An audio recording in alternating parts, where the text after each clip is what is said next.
This is Anna Ferguson with Rise and Shine. I'm so excited to be here today. I'm actually going to finish chapter 2, part of it today. I won't get through the whole entire thing, but we're going to get through most of it. I'm not going to read the chapter. You can do this back for yourself. This is just for recording's sake. So I'm going to jump right in. Chapter 1, I had a girl on one of the Bible studies who was like, it ended like dark, but it really didn't. It was a dark chapter, and it was a sad chapter, but when it said that at the very end about the harvest season, when they arrived in Bethlehem at the beginning of barley harvest, that means that harvest is coming, good times are coming, hope is coming. So it ended in that, even though the entire chapter was kind of gloom and doom. Okay, so in chapter 2, this is an exciting chapter. But I want you to remember that it's darkest before the dawn. You know this. So if you get up and it's really dark it's dark right before the dawn. We all know that. It was dark in this situation. But when things are dark, it sets up the scene for the brightest lights to shine. And the brightest lights are about to shine in this chapter.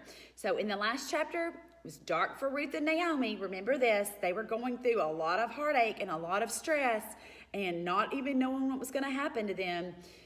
And their life was kind of in shreds. They don't have husbands, they don't have jobs, they don't have food, they don't have someone to just supply their needs. It looked kind of hopeless, and they were ready for a change. So here we go. The Redeemer is coming. Our Redeemer is coming, which is Jesus. But this Redeemer in this story is coming, which is an example of Christ. The Redeemer is coming like a knight in shining armor. In verse 1 of chapter 2. And there was a wealthy and influential man in Bethlehem named Boaz, who was a relative of Naomi's husband, Elimelech. Okay, so I think she knew who he was. Naomi, she knew it, but she wasn't thinking about that, because sometimes when you're in the middle of heartache and grief, you're not thinking clearly, and I think this is where she was. Plus, she didn't know, probably. She'd been gone for a while, so she didn't know if he was married or what by this point, okay? Okay, so let's jump into here. Boaz, let me just tell you about Boaz. He was the hero in this book. Okay, his name means strength. We talked about how Hebrew names were very important. So his name meant strength, if that doesn't tell you anything. Remember what Ruth and what Naomi's sons were, dying and weeping or something like that. I forget what it was, but you can go back and look. But it was not good. Dying and something was their names. And so his name means, Boaz means strength. Totally two different things. Okay, Boaz's name not only did it mean strength, even in Solomon's temple, one of the big pillars was named after him. And if that doesn't tell you that he was a strong man, he was a strong man. Okay, so he was an upstanding man, and he could battle, and he was single. So I know I'm talking to college students, a lot of you, and so this should give you hope to look to and look for and look at his character as you're looking for someone to marry. Okay, so he was so upstanding. So what does that mean? He's a worthy man. He was worthy of respect and trust, and he was worthy to imitate. So we want a man to marry that is like this. This is some kind of man that I want my sons to be like. I want my sons to be like Boaz. If I had daughters, I want them to marry someone like this man. I want you girls to think about this. I want you to think about, ladies, that you raise your children to be a Boaz if you have boys. And I want you to raise your daughters to marry someone like this and teach them that this is what they're looking for, not to settle. In verse 2, it says this: One day Ruth said to Naomi, let me go out into the fields to gather leftover grain behind anyone who will let me do it. Okay, this proves a lot of things about her, that she's not lazy. But the Israelite law was this: it demanded that the corners of these fields were not to be harvested. And you're like, well, why wouldn't they do that? Well, any grain that dropped was for the poor. So it was kind of like a welfare system, but it was because for people who widows and people who couldn't do that or didn't own land. And this time, which I think is so cool how it relates to where we are right now, because things have looked so dark for America right now. But let me tell you, this season was in April or May. Where are we at? We are in April Y'all, the good time is coming. The better time is coming. I know that because it might be dark now, but God is working even in the darkness, even in the United States with the coronavirus. I'm telling you, he is working. Look at the positive things. Don't watch the news every single day and get depressed. You read this word and you look at stories like this to remember and remind yourself that God is in control, and teach your children this too. And remind them of this, and remind your children how, and your family one day, if you're not married, how God has answered. I remind my girls all the time, my college girls, to write in journals and go back and read them and put the date beside them when God has answered, and then go back and read them a month later even, and you can see how times have gotten better, and how God answered, and how what we thought was just a horrible situation and we were never going to make it through it, and then you're like, when you go back a year later and you're like, it wasn't that big of a deal. God worked in amazing ways. That's what I want you to teach yourself when you're going through bad times, and teach your children. So I would encourage you to journal through this time. But I go back to knowing that this harvest season was in April, May. This was where they would feed the poor and keep the harvesters from hoarding. Now, I bring this out because I have seen on the news, and you have too, on social media and everything, that people are hoarding toilet paper, hoarding food, hoarding Lysol. Y'all, we're supposed to be the believers. Do we not trust that the Holy Spirit's going to take care of us? He says, I'll even take care of the ravens. If I'm going to take care of the ravens, I'm going to take care of you. Now, I think we have to be smart, but should we hoard? No. I mean, I just don't think we should be like the world. That is being like the world and being petrified. So I think we need to think about this, because even this is teaching us not to hoard. And so think about yourself. If you have hundreds of rolls of toilet paper or Lysol, then think about going to give it to your neighbor. I'm not patting myself on the back, but my neighbor across the road has a disease, cancer actually, and her immune system is really down. So yesterday I went and got her some, I found Lysol amazingly when I was checking out at the Dollar General, and I took her some. That's what we're supposed to do to be a light. That's what we all need to do. So going back to say, this was a form of welfare, and she was a widow, so she was no problem with this. She didn't have any money, and she didn't have a way to provide. But she was a hard worker. Let's talk about Ruth, and let's talk about her character. Ruth went to work in this field to glean grain, gather grain. She took the initiative and went to work. I think there's so many people nowadays, oh, God help me, but you don't do anything to help yourself. You're not reading his word to get closer to him and have a stronger relationship with him. If you were single, you're staying at home and you never put yourself out there to even meet a godly man. If you were working in an office where it's all women and you go to a church where there's no available men, I'm not saying that that's the reason why you go, but I'm saying if you're never around anyone, then how do you expect to meet someone? Sometimes you have to put some feet on the prayers. So in different situations. So Ruth went to work in the fields to glean. She took the initiative and went to work. She wasn't prideful, and she wasn't like, oh, I'm too good to work. No, she got her hands dirty, and sometimes we have to be willing to do that. God provided for her, and if you are wanting for God to provide for you, sometimes you have to demonstrate the importance that you need a job. Like, okay, I need a job. I'm willing to sweep floors if you need to do that. Sometimes you have to start at the bottom before you're ever going to be up here. And I know sometimes this generation just wants to go here. Even I can even remember thinking, oh, I want a house like this when we first got married. And I had to remember my parents had worked for years to get what they had. And we all have to remember that. Who knows, what this is going to do, this coronavirus, to our country. Some of us may lose our job, and many people have lost their job, as you know. But remember this might be, if your husband or someone you know, tell them this, or your friend or your parent. This could be a test of their character. Are you too good to sweep floors? Are you too good to work at a restaurant? No, you're not. And then it might be building your character that I'm going to work hard. I'm going to work as hard as I can because it might give me an opportunity to do something different or to share the gospel during this particular season. Work hard no matter what the job is. It may be a new opportunity for a new job that would be better than the one that they had before or you had before. But people are watching you, and I'll get to that in a second. In verse 3, it says this. So Ruth went out to gather grain behind the harvesters, and as it happened. Okay, that's what my version says. This is the NLT. But here's two more things that it could say. as it turns out, or just so happened.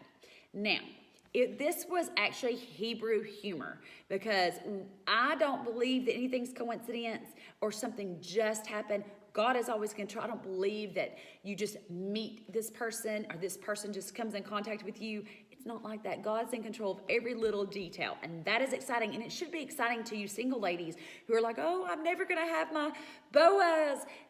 In God's timing, he will put that person and do it just in his timing. God has a plan, and there's no coincidences. Remember that. He is guiding. His hand is guiding every piece of your life and piece of this puzzle. Well, Ruth's character was always the same. She was always hardworking. She was always loving and kind and faithful and brave, and people were watching her. The workers, Boaz workers were watching her. Boaz was watching her. There's always someone watching you. Oh, no, there's not. Yes, they are. Whether it's your family, whether it's your friends, whether if you have children, whether it's your children, someone's watching you, your boss, and they're thinking, they say she's a Christian. Oh, and I'm going to, this, like I'm on the ball field all the time. I have to pray because I'm like, Lord, don't let me lose my temper over something that's trivial. People are watching me. Don't let me lose my testimony. It's not worth it. It is not worth it. And if you've already done it, go back and apologize. It's a basketball game. It's a baseball game.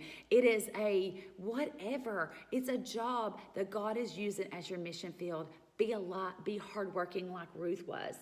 And believe me, you can set an example by this, and people will want to follow you because they're going to see that you are different. Okay, so Boaz, he is this rich, single landowner, and he has many blessings to give, blessings of kindness. God gives through his book. He gives blessings, and he is giving Ruth and Naomi a blessing through Boaz. Okay, so Naomi, I want to explain to you this word that I learned. Naomi blessed Ruth and Orpah on the road to Bethlehem by this word. She said, may the Lord show you his kindness, which means Hesed is the word, that is what it means. And she prayed this. And it is a summation of all the characteristics of God. Hesed, remember this word, it's Chesed. And the characteristics of God are things like loving, compassionate, good. That is his character. Are those your characters? Because this is what that Naomi prayed over Ruth. And Boaz does this eventually over her too. She is saying, I have nothing to give you, but I'm promising that my God will give you Hesed, and that he will be loving and kind and gracious and overflowing and blessing you. She knew and trusted God enough that that's the blessings that she was praying over her two daughter-in-laws. Only two people were referred to in this book using Hesed. And it was Ruth, and has the characteristics of God. So Ruth and God are the only two in this book that have this. So Naomi was saying, my God, and using Hesed, describing her God. And then Boaz uses it eventually to describe Ruth. What an honor. I would love for somebody, I hope somebody can say that about me one day. Boaz publicly, eventually, if you continue to read in this chapter, praises Ruth for how she's taking care of her mother-in-law and how she is a hard worker and her character. And he prays for her. In verse 12, I'll read this part to you. And it says this, may the Lord, the God of Israel, under whose wings you have come to take refuge, reward you fully. He was praying over her. You want a man, ladies, if you're single, or you want to raise your children, ladies, your sons, and you want to raise your daughters to marry someone who's going to pray over them. If your husband is not doing that, I would pray that you start praying for him, and that he would be the leader of your home, and that he would do this, and that you encourage him to do this. If you have a man that does that, praise the Lord. Boaz was already looking out for her, and he had already been observing her. I wrote this in the side note of my Bible. It says, Boaz had done his homework over her. If a man is interested in you, he has done his homework, and he is watching you and observing you and waiting to see if you're worthy of somebody he wants to date. I tell my sons that. Wait, don't jump into a relationship. Wait and see their character first. Be around them for a while. and he had done this, and then he was the boss, but he blessed her. You don't always see this. But in verse 12, he prayed for her to be rewarded and protected. You want a man that's going to protect you. And that's exactly what he does. Boaz prays over her, but then he answers his own prayers eventually. And I don't want to be a spoiler, but eventually he answers his own prayers by putting his hand of protection over Ruth. He already does this with his workers. Don't harm her. Let her go to this field. Leave this. More grain for her. Gives her more. He protects her. You're looking for a man that's going to do that if you're single. You're looking to raise your children like this, ladies, if you have children. I have to ask you a question. Are there people that you're praying for that you could be the answer? Have you gone to your neighbors during this time and be like, how can I help you? Oh, I'm too scared to go to the dollar store or to the food city because I might get corona. Guys, if they're non-believers, it would be better for you to die as a believer because you have eternity in heaven than it is for some lost person that to go to hell. You want to show their love. What God do you think they're going to worship when they get out of this scary time? They're going to worship the God who you serve. This is the opportunity to stand up and be like Ruth and Naomi and Boaz. I want you to be the answer this week to someone's prayers. Go out of your way. Go out of your comfort zone. You know, someone might be lonely. Someone might need rent money. You know, you sacrifice to be their prayer, to be the answer to their prayers. So you can share the gospel with them and they're going to be like, why are you doing this? And you can share the name and the love of Jesus. Be the solution. You know, I want to pray because I'm going to finish this one for now. And I want to pray this prayer over you. And it's this. I want to utter these words over you like Naomi did. And I want to say this. You know, I may not have anything to give you. And I may not know what season you're in, but I pray that my God would give you hesed and that he would be loving and kind and gracious and overflowing and bless you in whatever season that you're in. And I ask you, are you stumbling out of Moab? Are you bitter like Naomi? Are you blessed like Boaz? Wherever you are, I pray that my God will bless you and protect you during this time. So I want you, ladies, to rise, shine, go and tell, because God is the strength of your day and the strength of your life. Have a great day.